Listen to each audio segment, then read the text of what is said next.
Hello friends, कैसे हैं आप सभी लोग। तो फ्रेंड्स, आज हम लोग डिस्कस करने वाले हैं आपका हिंदी पेडालॉजी। ठीक है, आपका 2000 जो 23 में आपका एग्जाम हुआ था, 2023 में 20 अगस्त 2023 को आपका जो एग्जाम हुआ था, उसमें से हम लोग हिंदी पेडालॉजी डिस्कस करने वाले हैं। पूरा एक हिंदी का पार्ट है। इसमें हम लोग 15 क्वेश्चन डिस्कस करेंगे, अच्छे से एनालिसिस करेंगे। आपको इससे ये आपको आइडिया मिल जाएगा, आपका मोटा मोटा ये आपके माइंड में कॉन्सेप्ट बिल्ड हो जाएगा कि एटलीस्ट क्वेश्चन बनते कैसे हैं और क्वेश्चन कहाँ से पूछे जाते हैं और किस टॉपिक से क्वेश्चन आखिर कैसे बन सकते हैं, कैसे क्वेश्चन आते हैं। तो हम लोग आज हिंदी पेडालॉजी अच्छे से डिस्कस करेंगे, तो उसको लास्ट तक जरूर वॉच करिएगा, काफ़ी यहाँ से कुछ सीखने को आपको मिलेगा। ठीक है, तो हम लोग स्टार्ट करते हैं। आज हिंदी पेडालॉजी डिस्कस करेंगे और काफ़ी अच्छे से डिस्कस करने वाले हैं। तो फ्रेंड्स, ये पहला रहा क्वेश्चन 91 से हम लोग डिस्कस करेंगे। एक तरफ पहले हम लोग डिस्कस करेंगे, फिर दूसरी साइड देखेंगे। तो जो है आपका 91 क्वेश्चन, यह युक्ति का चयन कीजिए जो नीचे दिए उदाहरण से मेल खाता है। मतलब इसमें आपका ये क्वेश्चन तो आपका ये है। तो देखते हैं। मैं भाषा पर ध्यान केंद्रित रखती हूँ। मैं इस बात का पूरा ध्यान रखती हूँ कि यह सही हो। मतलब जो स्टेटमेंट है आपका कि मैं भाषा पर ध्यान केंद्रित रखती हूँ, मतलब कि जैसे कि बोला जा रहा है, जो हम बोल रहे हैं उस पर हम ध्यान केंद्रित रखते हैं कि हम क्या बोल रहे हैं। और मैं इस बात का पूरा ध्यान रखती हूँ कि यह सही है। मतलब कि बहुत ऐसा देखा होगा, कुछ लोग अंधेरे को अंधेला बोल देते हैं। तो मतलब ये रहा, जैसे आपका अंधेरा होता है और कुछ लोग इसको अंधेला लास्ट में रा की जगह पे ला बोल देते हैं। ठीक है, तो ऐसा बहुत कॉमन है। कॉमन क्या, बहुत बड़ी बात है, लेकिन लोग नॉर्मली बातचीत में बोल देते हैं। ठीक है, इतना ध्यान नहीं दे पाते। तो वही कहा गया है कि मैं भाषा पर ध्यान केंद्रित रखती हूँ। मैं इस बात का पूरा ध्यान रखती हूँ कि यह सही हो।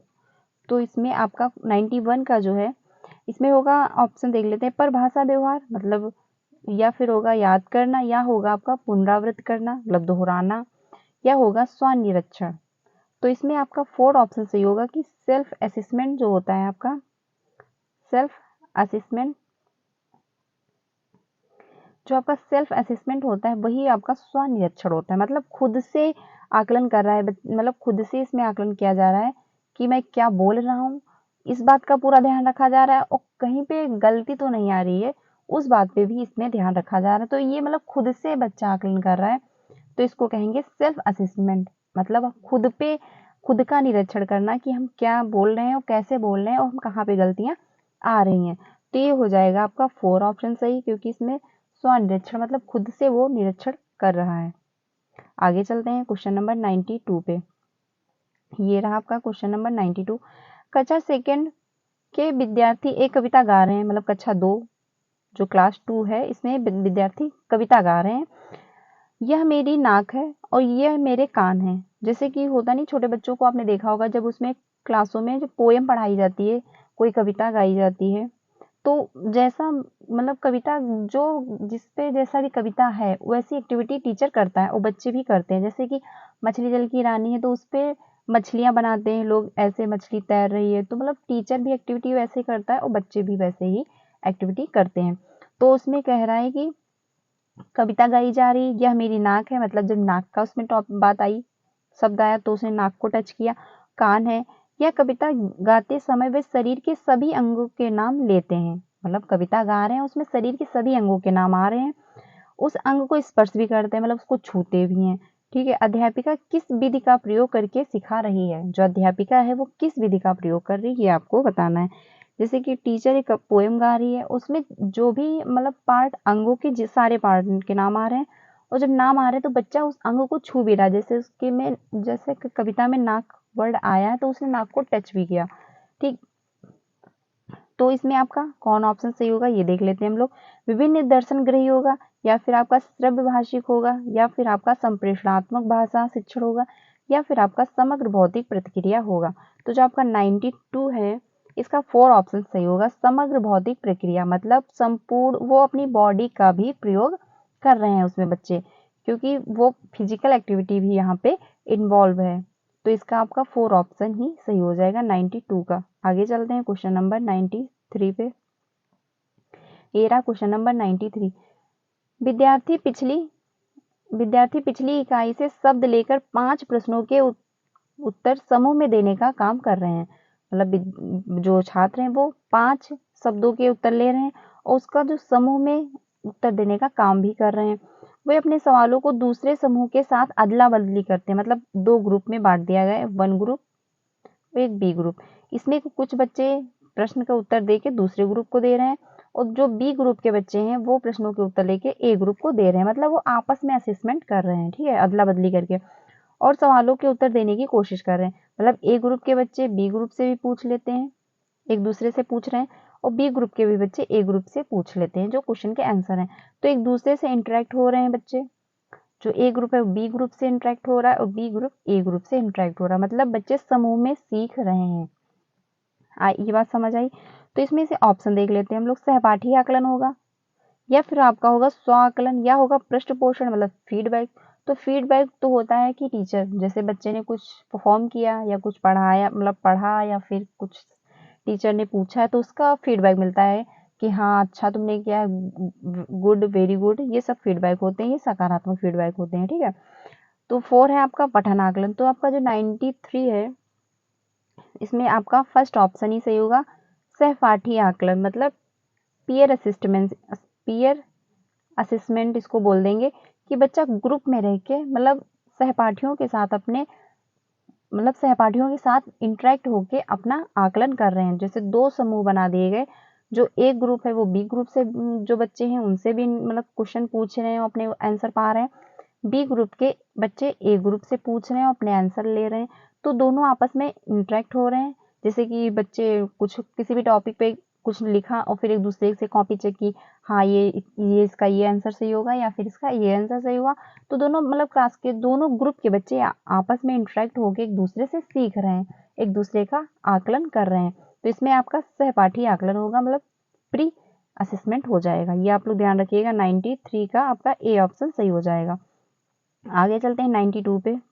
ये रहा 92 क्वेश्चन, सॉरी 94 क्वेश्चन रहा। मुझे यह काम बहुत ही पसंद है।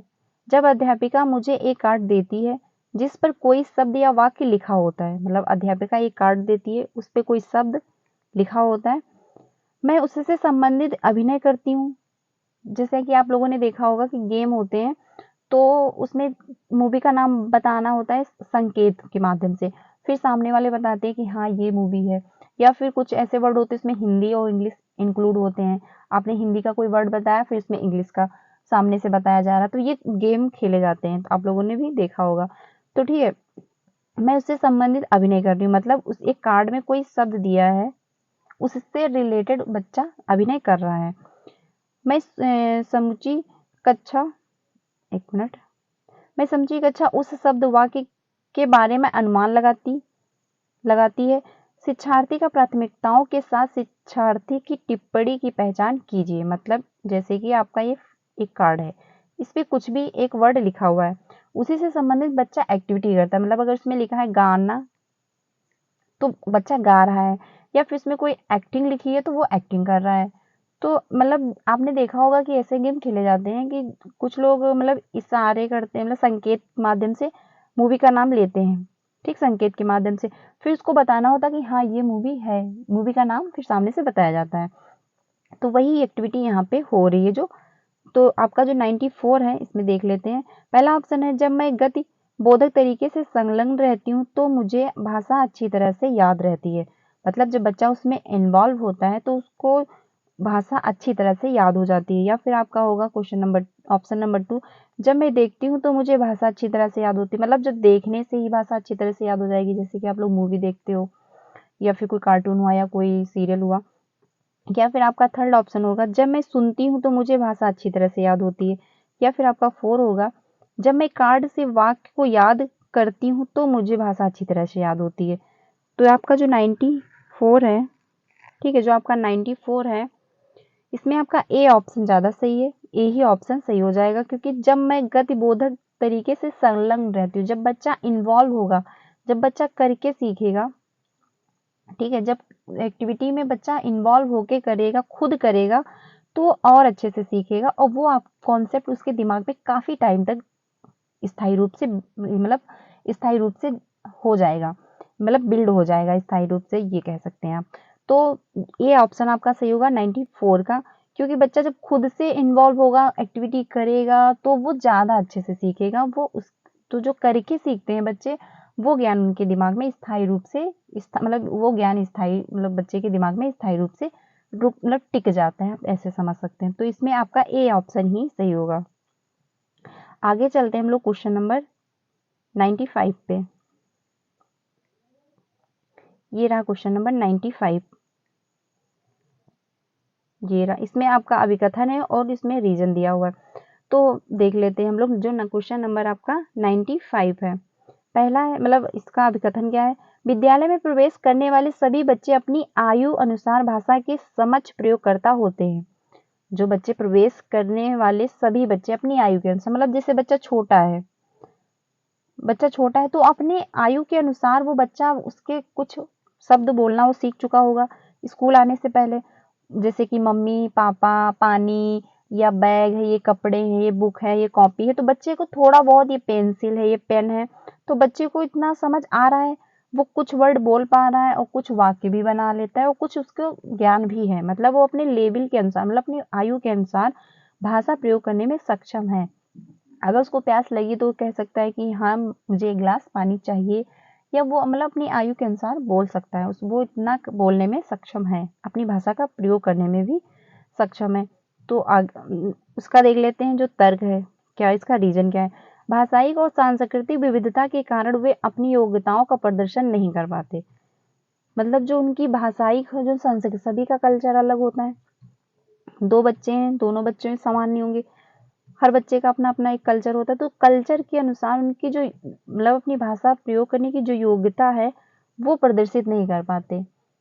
तो जो आपका 95 है, इसका 4 ऑप्शन सही होगा, क्योंकि ए तो सही है कि बच्चा जब स्कूल आता है तो अपनी मतलब एज के अकॉर्डिंग उसको अपनी भाषा प्रयोग करना उसको आ रहा होता है। वो अपनी अपनी बात कह सकता है, आपकी बात सुन भी सकता है। जैसे उसको नॉर्मली डे पे उसके घर में जो भाषाएं बोली जा रही हैं, तो उस हिसाब से वो अपनी बात कह पाएगा।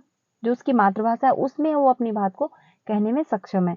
लेकिन जो यहाँ पे कहा गया है, इसका तर्क है भाषाइयों को सांस्कृतिक विविधता के कारण वे अपनी योग्यताओं को प्रदर्शित नहीं कर पाते। तो ये कथन यहाँ पे इसका तर्क गलत है, क्योंकि जो विविधता है ये बच्चे को प्रदर्शित में रुकावट नहीं है, क्योंकि हर बच्चे की अपनी एक संस्कृति है, अपना एक कल्चर है। तो बच्चा अपने संस्कृति के अनुसार अपने आप को अभिव्यक्त कर सकता है, अपना प्रदर्शन कर सकता है। ये इसमें एक रुकावट के तौर पे नहीं माना जाएगा।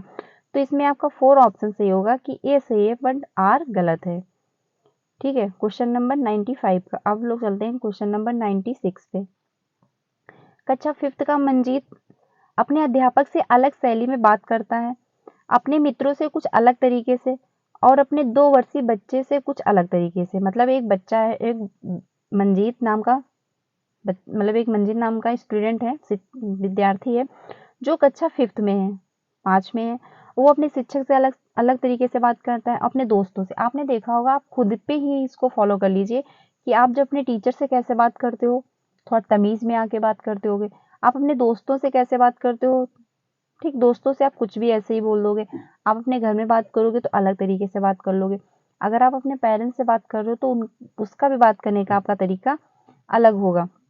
तो हर जगह पे बात करने का तरीका अलग होता है। अगर आपके घर में मेहमान आ रहे हैं तो आप उनसे भी बात अलग तरीके से करोगे, थोड़ा रिस्पेक्ट में आके बात करोगे। ठीक है, तो सब जगह बात करने का तरीका अलग है, ये बात मंजीत को पता है। ठीक, वो कर भी रहा है। 2 वर्षीय बच्चे से वो अलग से बात कर रहा है, मतलब छोटा बच्चा है, आप छोटे बच्चे से उस हिसाब से बात करते होगे।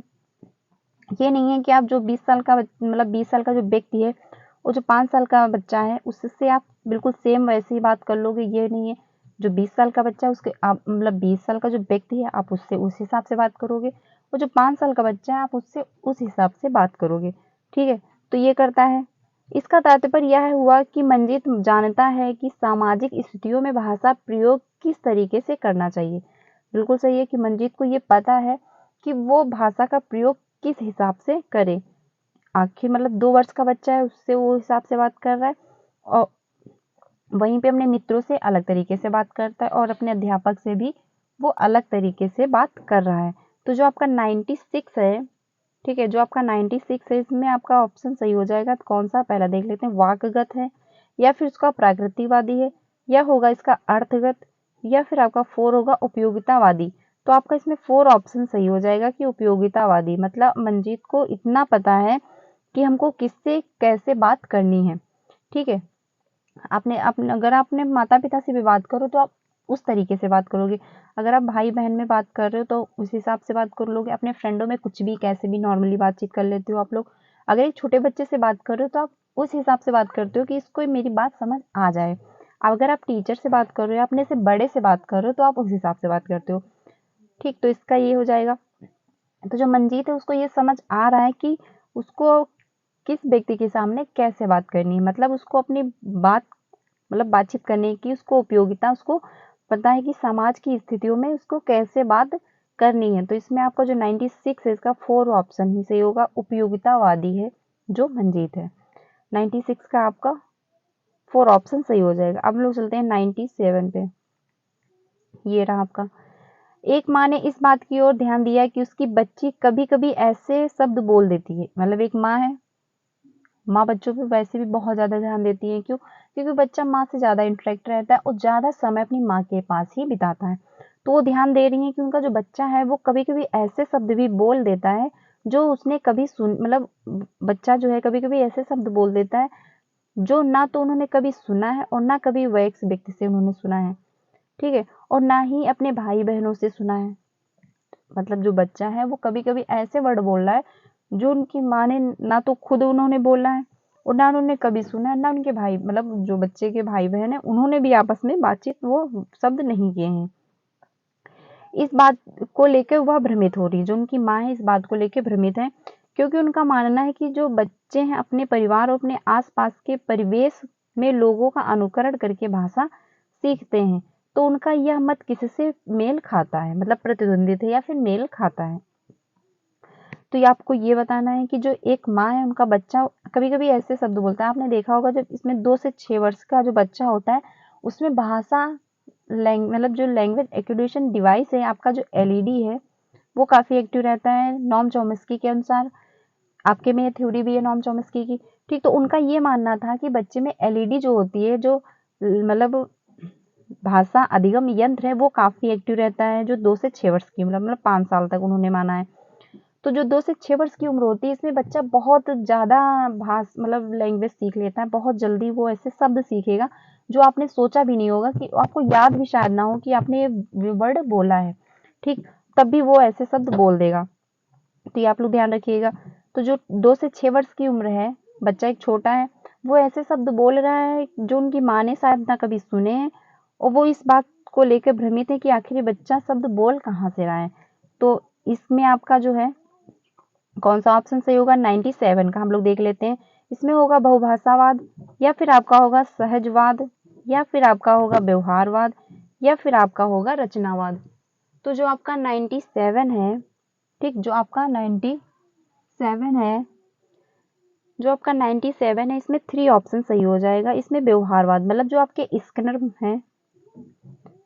स्किनर हैं इनका मानना ये था कि बच्चा अनुकरण करके सीखता है। जो बच्चा है वो अनुकरण करके सीखता है। आपने देखा होगा कि छोटा बच्चा है आपके घर में, अगर आप कोई जैसे बोल रहे हो तो बच्चा वैसे ही बोलेगा, अगर आप जैसे चल रहे हो तो बच्चा वैसे ही चलने की कोशिश करता है। तो बच्चा अनुकरण करता है अपने माँ बाप से, अपने भाई बहन से, अपने आसपास के लोगों से। तो इसमें आपका थर्ड ऑप्शन सही होगा जो 97 है। ठीक, ये आप लोग ध्यान रखिएगा। आगे चलते हैं हम लोग 98 पे। ये रहा आपका 98 क्वेश्चन। कौशलों के उस समूह को क्या कहेंगे जो बच्चे अपने औपचारिक पठन निर्देश शुरू करने से पहले विकसित कर लेते हैं। मतलब जो ऐसे आप लोग मतलब कौशलों के उस समूह को क्या कहेंगे जो बच्चे औपचारिक मतलब बच्चे स्कूल नहीं आए हैं लेकिन तब भी उनको कुछ ना कुछ उनके दिमाग में कॉन्सेप्ट बिल्ड है। जैसे कि आपने छोटे बच्चों को देखा होगा, वो स्कूल आने से ही पहले अगर उसको पेंसिल दे दी जाती है वो कुछ भी बनाने लगता है। मतलब कुछ भी वर्ड बनाएगा या कुछ भी लाइनें ऐसे ऐसे स्क्रिबलिंग करेगा, उसका कोई मतलब नहीं है लेकिन वो कर रहा है। अगर उसको एक बुक दे दी जाए, अगर उसको एक बुक दी जाती है तो वो उसमें चित्र बने होते, ए फॉर एप्पल बना हुआ है, वो देख रहा है लेकिन वो उसको मतलब पता नहीं कि ये फॉर एप्पल है या ऐसा होता है, बस वो देख रहा है, कुछ अपने दिमाग में कॉन्सेप्ट बना रहा है। तो यही आपका मतलब औपचारिक, मतलब स्कूल आने से पहले ही बच्चे के दिमाग में कुछ थोड़ा बहुत उसका जो है दिमाग में थॉट बनने लगते हैं। तो पठन निर्देश शुरू करने से पहले मतलब विकसित कर लेते हैं, ये सही है। और जो बात के अकादमिक कौशलों के लिए बुनियाद प्रदान करते हैं, मतलब बच्चा स्कूल आने से पहले छोटा है, वो ऐसे स्क्रिबलिंग कर रहा है या फिर कुछ ऐसे बना रहे हैं, या बुक उसको दे दी गई इसमें चित्र बने हो, तो वो देख रहा है, उसको कुछ देख के थोड़ा बहुत तो उसके दिमाग में बन ही रहा होगा थॉट, या फिर वो कुछ ऐसे ऐसे स्पेलिंग मतलब कर रहा है, बना रहा है, तो उसका पेंसिल पकड़ने या पेन पकड़ने का तरीका मतलब वो मजबूत हो रही है, वो धीरे धीरे ऐसे ऐसे कर, फिर एक टाइम आएगा तो वो स्पष्ट लिखना शुरू कर देगा। तो यही आप यहाँ पे कहा गया है कि बच्चा स्कूल आने से पहले कौशलों के उस समूह को क्या कहेंगे, मतलब स्कूल आने से पहले जो उसका ये ऐसे स्क्रिबलिंग करना हुआ, या बुक को ऐसे उसमें बने हुए हैं, ए फॉर एप्पल बना हुआ है या बी फॉर बॉल बना हुआ है, तो वो देख रहा है, उसमें उसको समझ आ रहा होगा, कुछ तो उसको समझ आ ही रहा होगा, उसके दिमाग में कुछ तो कॉन्सेप्ट बन ही रहे होंगे। तो यही आपको बताना है। तो इसमें पहला होगा कि उद्गामी साक्षरता होगा, या फिर आपका होगा उद्गामी समाधान, या फिर आपका होगा उद्गामी पाठ्यचर्या, या फिर आपका होगा उद्गामी गुणधर्म। तो जो आपका 98 है, इसमें आपका ए ऑप्शन सही हो जाएगा कि उद्गामी साक्षरता। ठीक है, उद्गामी साक्षरता हो जाएगा कि बच्चा स्कूल आने से पहले ही उसके दिमाग में कुछ थोड़े बहुत कॉन्सेप्ट बन रहे हैं। आगे चलते हैं हम लोग 98 पे, वो 99 पे। ये रहा आपका 99। एक दादी अपने घर में छोटे बच्चों को पुस्तक से कहानियां पढ़कर सुनाना पसंद करती है। मतलब एक दादी है जो बच्चों को कहानियां पढ़ के सुना रही है पुस्तक से, ठीक है, और इस तरीके से वह अपने पुस्तकों व नए विचारों से परिचित करवा रही है। मतलब वो कहानी पढ़ा रही है, मतलब कहानी सुना रही है बच्चे को, वो कहानियां सुना रही है, उसमें कुछ शब्द वो अपने पास से भी इंक्लूड कर रही हैं। बिल्कुल मतलब डिट्टो डिट्टो सेम वो जैसा लिखा हो वैसे ही पढ़ के नहीं सुना रही हूँ, वो अपने पहले पढ़ती हैं, फिर उनको अपने शब्दों में अभिव्यक्त कर रही हैं। ठीक, और बच्चे भी इस प्रक्रिया में सक्रिय रूप से संलग्न हैं। इस तकनीकी को किस रूप में जाना जाएगा? एक दादी हैं, वो बच्चों को कहानियां सुना रही हैं, तो जो कहानियां वो पढ़ रही हैं बुक से, जो कहानियां बुक से पढ़ रही हैं वो पढ़ के सुना तो रही हैं, लेकिन साथ साथ में वो अपनी मतलब बात अपने तरीके से वो अभिव्यक्त कर रही हैं, कुछ उसमें कुछ अपनी बातें भी इंक्लूड कर रही हैं। तो ये आपको बताना है कि इसको क्या कहेंगे। पहला होगा सस्वर पठन, मतलब दादी पढ़ रही हो, बच्चे से पीछे से पढ़ रहे हैं, ये तो नहीं हो रहा है क्योंकि बच्चे तो सिर्फ सक्रिय रूप से उसमें संलग्न हो रहे हैं, उसमें दादी अपने तरीके से मतलब अपने शब्दों में अभिव्यक्त कर रही हैं, तो ये आपका नहीं होगा जो 99 है। 2 ऑप्शन मॉडल, मतलब मॉडल पठन, ये भी आपका नहीं होगा। साझा पठन, बच्चे इसमें साझा नहीं ले रहे हैं, बच्चे तो सिर्फ सक्रिय रूप से सुन रहे हैं, बाकी दादी जो है वो उसमें अपना योगदान दे रही हैं, वो अपनी तरीके से व्यक्त कर रही हैं। तो जो इसमें आपका 4 है, ये आपका ऑप्शन सही होगा कि संभाषिक पठन, मतलब वो पढ़ तो रही हैं लेकिन उसमें अपनी भी अभिव्यक्ति जाहिर कर रही हैं, वो अपने तरीके से उसको समझा रही हैं। तो इसमें 99 का आपका 4 ऑप्शन सही हो जाएगा। आगे चलते हैं हम लोग क्वेश्चन नंबर 100 पे। क्वेश्चन नंबर 100 देख लेते हैं। पठन सिखाने का वह उपागम जिसमें मूल तत्वों जैसे वर्णों और स्वनिम से शुरू किया जाता है। मतलब कि एक वर्ड बना, ये का, फिर आपने एक वर्ड बनाया, फिर आपने एक स्वनिम मतलब उसकी एक ध्वनि होती है, फिर आपने और जिससे बच्चों को यह सिखाया जाता है कि समग्र रूप से पठन सीखने से पहले स्वनिम को शब्दों से मिलाया जाता है।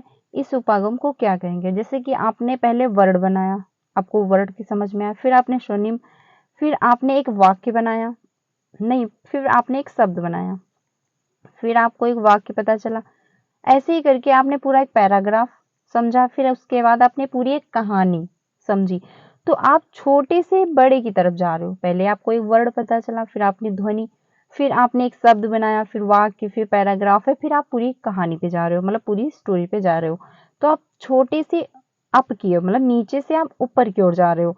तो जो आपका 10 है, इसमें आपका थर्ड ऑप्शन सही हो जाएगा कि बॉटम अप, मतलब अधोमुखी उपागम होगा। ये आपका इंग्लिश का क्वेश्चन है और आपके हिंदी में भी पूछा जाता है, और ये क्वेश्चन जो है आपके हर बार देखने को मिलता है, तो ये आप लोग बहुत अच्छे से ध्यान रखिएगा।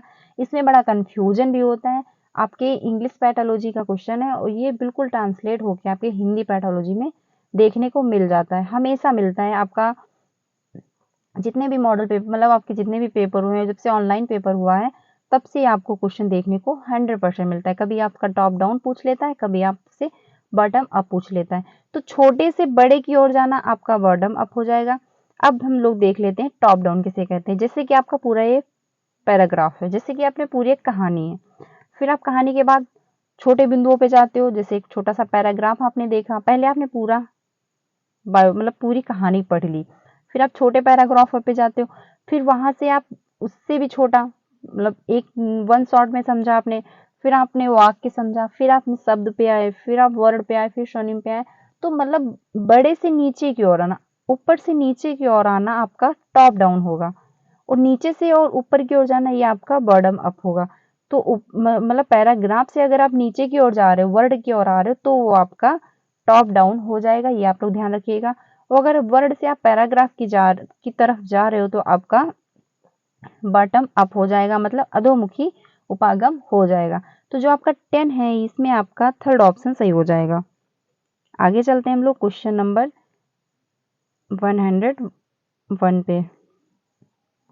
ये आपका रहा, इसमें दिया है ध्वन्यात्मक वर्तनी के प्रयोग से सही वर्तनी लिखना सीखने की मतलब योग्यता मंद पड़ जाती है। मतलब जब बच्चा बोल रहा है, जैसे कि हम बोल रहे हैं सही तो हम लिखेंगे भी सही, या फिर हम जब बोल ही गलत रहे हैं तो हम लिखेंगे भी गलत, क्योंकि जैसा बच्चा बोलेगा वैसा ही वो लिखेगा।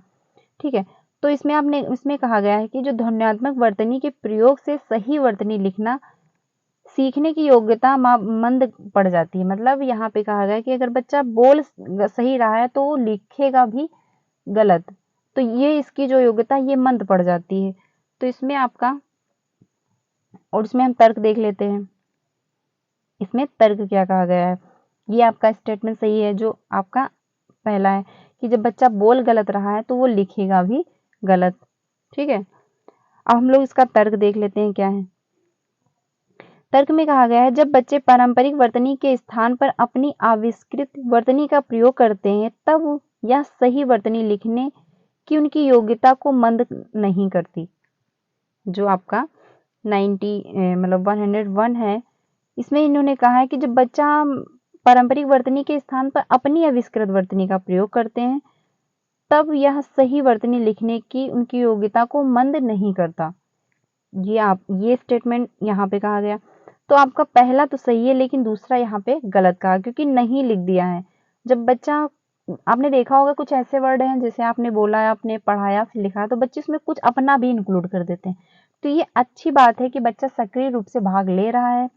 ठीक है, जब बच्चा सक्रिय रूप से भाग लेगा तो उसके दिमाग सक्रिय होगा, कुछ वो सीखेगा। तो यहाँ पे नहीं की बात कह दी है, यही यहाँ पे गलत हो गया है। तो इसमें आपका 1 ऑप्शन सही होगा कि ए तो सही है पर आर गलत है, क्योंकि अगर यहाँ पे नहीं ना होता तो ये आपका भी सही हो जाता। तो इसमें 1 ऑप्शन सही हो जाएगा, ए सही है बट आर गलत है। आगे चलते हैं हम लोग 102 पे।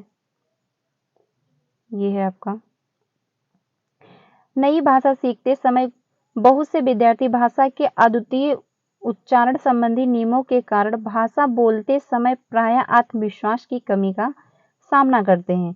इस समस्या को दूर करने का जो तरीका क्या है। मतलब बहुत ऐसे बच्चों को आपने देखा होगा कि नई भाषा सीखते समय बहुत से विद्यार्थी अद्वितीय उच्चारण मतलब उसका बोलते समय मतलब आत्मविश्वास उनमें कमी पाई जाती है, क्योंकि वो उनकी जो मातृभाषा है, जो बचपन से सुनते आ रहे हैं, जो बोलते आ रहे हैं बचपन से, उसमें तो वो एक्टिव होंगे। लेकिन जैसे कि आपका जो इंडिया का बालक है, अगर उसको अमेरिका भेज दिया जाए तो वहाँ की जो इंग्लिश है उसको बोलने में समस्या आएगी, वो उसमें मतलब कंफर्टेबल फील नहीं करेगा बोलने में, तो उसको समस्या आ रही है। इसको आप दूर करने के लिए क्या उपाय करेंगे ये आपको बताना है। पहला ऑप्शन देख लेते हैं, जब जब उन्हें समस्या आए उनकी गलती में सुधार करें। मतलब जैसे कि बच्चों को समस्या आए आप उसको तुरंत सुधार दो तो बच्चा समझेगा क्या। अगला ऑप्शन देखते हैं, बच्चे कक्षा में स्वर वाचन करें। मतलब बच्चा तेज तेज से बोले और बच्चा तेज तेज से पढ़े बुक को उठा के, दूसरा बच्चा पीछे से उसका अनुसरण करे, तो ये आपका भी सही नहीं होगा।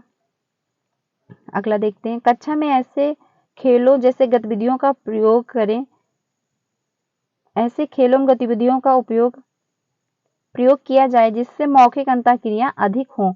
तो ये आपका ऑप्शन सही होगा कि जब आप कक्षा में ऐसी गतिविधियां करोगे तो बच्चा खेल के माध्यम से सीख जाएगा, क्योंकि आपने देखा होगा जब बच्चा खेलना शुरू कर देता है तो वो बिल्कुल निडर हो जाता है, उसको कुछ भी याद नहीं रहता।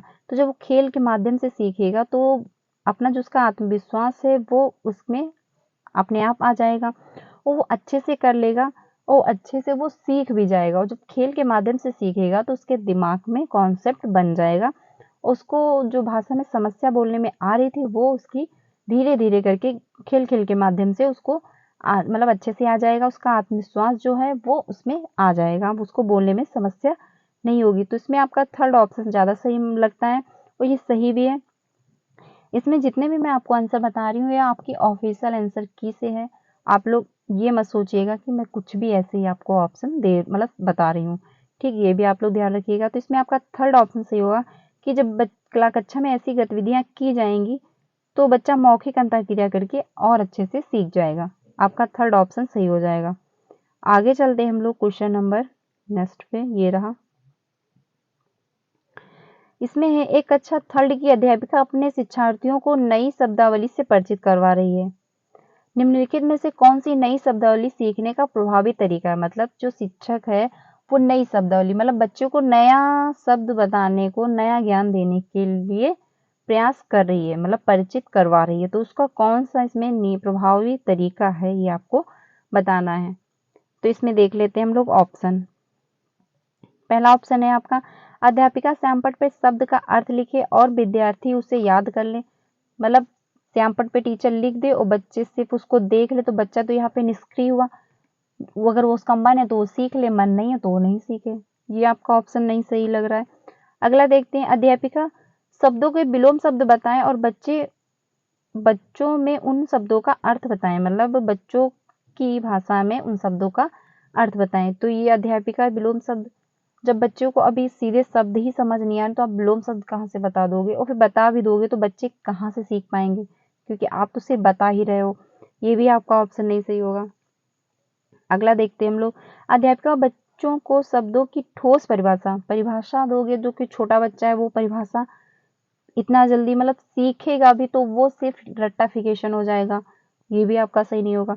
जो आपका क्वेश्चन नंबर मतलब ऑप्शन नंबर 4 है ये आपका ज्यादा सही है, क्योंकि इसमें अध्यापिका स्थित विशेष के अनुसार उस शब्द का अर्थ समझाने की कोशिश करे कि आखिर उसका अर्थ क्या आ रहा है, जैसी उसकी मतलब जैसी स्थिति है स्थिति के अनुसार ही उस शब्द का अर्थ समझाने की कोशिश करे बच्चे को, तो बच्चे को ज्यादा समझ आएगा। अगर रियल लाइफ से कनेक्ट करके पढ़ाएगा तो उसको ज्यादा समझ आएगा, जो बच्चा है उसको काफी मतलब जब उसके रियल लाइफ से कनेक्ट होके समझाओगे तो उसके दिमाग में अच्छे से बैठेगा।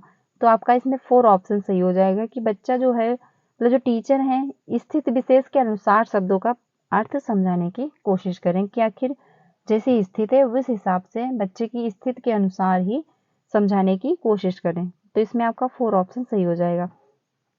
अगला देखते हैं भाषा सिखाना किससे संबंधित है। जो भाषा सिखाना आप अर्जन जो होता है आपका, इसमें बच्चे को कोई औपचारिक तरीके से ना तो समय पाबंद होता है और ना ही इसके लिए कोई कोचिंग करता है, ना ही इसके लिए कोई बुकें खरीदता है, वो नॉर्मल स्वाभाविक रूप से अपने इन्वायरमेंट से भाषा अर्जित कर लेता है। लेकिन वहीं पे जहाँ पे आपका सीखना आ जाए या फिर आपका अधिगम आ जाए, ठीक, अगर वहीं पे आपका अधिगम आ जाए तो इसके लिए बच्चे को समय का पाबंद, मतलब उसको अगर 7 बजे से स्कूल है तो उसको 7 बजे स्कूल पहुंचना है, समय का पाबंद है।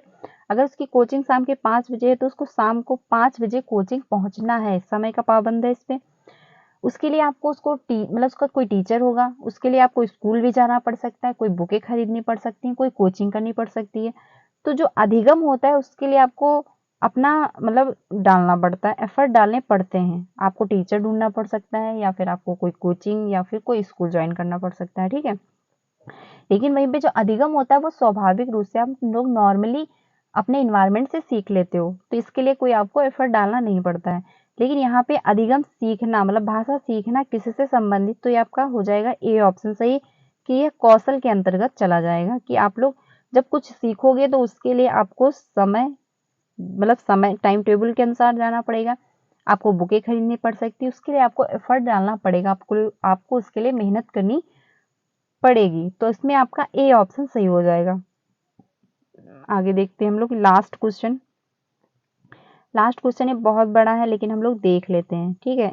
इसमें होगा जो आपका अनुमान है, जो आपका अनुमान है, तो इसमें आपका कौन सा सही होगा। इसमें आपका 5th के अंतर्गत जाएगा कि पाठ्य सामग्री किस बारे में है, यह जानने के लिए शीर्ष और चित्रों का प्रयोग करना। मतलब आप जब, जैसे कि आपने देखा आपका टॉपिक आ गया वर्षा, तो आप इससे यह अनुमान लगा सकते हो कि हाँ ये बारिश के बारे में एक टॉपिक है। या आपने कोई बुक का टाइटल में शीर्षक देख लिया, ठीक है, जैसे कि आपका जो है कि मेरा गांव, आपको पता है, मतलब ये शीर्षक है, इसका पाठ का नाम है कि मेरा गांव, आपने देखा, तो उससे आप अनुमान लगाओगे कि हाँ मेरा गांव, ये गांव से संबंधित होगा। तो इसमें बच्चा अनुमान लगाएगा। तो जो आपका अनुमान है वो आपका 5th के अंतर्गत चला जाएगा, ठीक है, इसका आपका 5th के अंतर्गत चला जाएगा। और वहीं पे जो आपका निष्कर्ष निकालना है, जब आपका निष्कर्ष निकालोगे तो इसमें आपका 1st के अंतर्गत जाएगा कि लेखन कैसे लिखते हैं, मतलब लेखक जो है कैसे लिखते हैं, इसके आधार पर यह सुनिश्चित करना चाहिए कि लेखक क्या महसूस करते हैं। इसमें आप निष्कर्ष निकाल रहे हो, इसका निष्कर्ष निकालोगे कि जो लेखक हैं वो लिखते टाइम क्या महसूस करते हैं, ठीक, ये हो जाएगा इसका। अगला जो है आपका सी, अगला जो है आपका सी, संदर्भ से जोड़कर अर्थ निकालना, मतलब संदर्भ में पढ़ाना। बहुत पॉजिटिव आपके में जो आपका एनसीएफ है, इसमें बच्चे को कहा जाता है कि बच्चे को संदर्भ में पढ़ाओ। जब तक बच्चे को संदर्भ में नहीं पढ़ाओगे तो वो बच्चा नहीं समझेगा। अगर आप इंटरेक्ट होके पढ़ाओगे, उसको पूर्व नॉलेज से पढ़ाओगे, तभी उसको समझ आएगा। जैसे कि आप समझ लीजिए, अगर आपको एक घर बनाना है तो जब तक न्यू नहीं पड़ेगी अच्छे से, तब तक आप घर नहीं बना सकते। तो उसी प्रकार यहाँ पे न्यू क्या है बच्चे का, पूर्व ज्ञान। जब तक उसके पूर्व ज्ञान से आप इंक्लूड करके नहीं पढ़ाओगे, बच्चा अच्छे से नहीं सीख पाएगा। ये आप लोग ध्यान रखिएगा कि संदर्भ में जहां भी आ जाए वो पॉजिटिव है, उसको आप नेगेटिव में मत लीजिएगा। तो जो सी है आपका, ये आपका चला जाएगा, ये आपका चला जाएगा सेकंड में, ठीक है, ये आपका सेकंड में चला जाएगा कि आप परिचित शब्दों को समझने के लिए पाठ्य सामग्री के कुछ हिस्से में मदद लेनी चाहिए। जब आप संदर्भ में पढ़ाओगे तो उसके जो पूर्व नॉलेज है उससे आप कुछ इंटरेक्ट, मतलब रिलेट करोगे, तभी बच्चे को पढ़ाओगे। तो उसमें आप कुछ मतलब मदद भी लोगे। तो ये आपका बहुत बड़ा ऑप्शन मतलब था क्वेश्चन। तो इसमें आपका जो है बी ऑप्शन सही हो जाएगा, इसमें आपका बी सही हो जाएगा, जो लास्ट क्वेश्चन था ये वाला, ठीक है। ये आप लोग देख लीजिएगा, इसमें बी ऑप्शन सही था कि जो उसमें अनुमान, मतलब आप अनुमान लगाओगे तो पैराग्राफ का जब प्लस चैप्टर का नाम देख के आप उसमें कुछ अनुमान लगा सकते हो।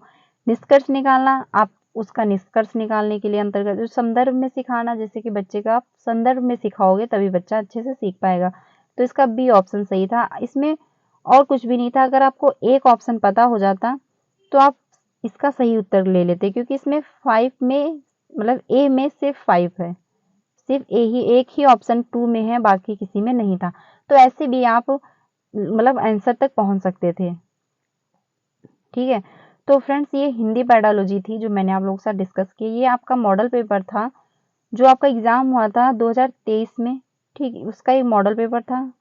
मैंने आई होप अच्छे से आप लोगों के साथ डिस्कस किया होगा। अगर आपको समझ आया है तो लाइक करिएगा, अपने फ्रेंड को भी शेयर कीजिएगा।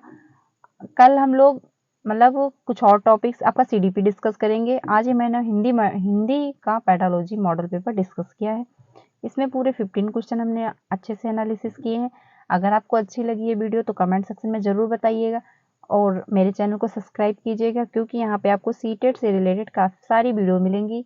आपको बहुत अच्छा कंटेंट दिया जाएगा। आपको सिर्फ एनसीईआरटी ही, ठीक है, एनसीईआरटी ही आपको यहाँ पे देखने को मिलेगा, क्योंकि मैंने मतलब आपके एनसीईआरटी ही एग्जाम में पूछा भी जाता है, और एनसीईआरटी ही पढ़ के मैंने अपना एग्जाम क्वालिफाई किया भी है।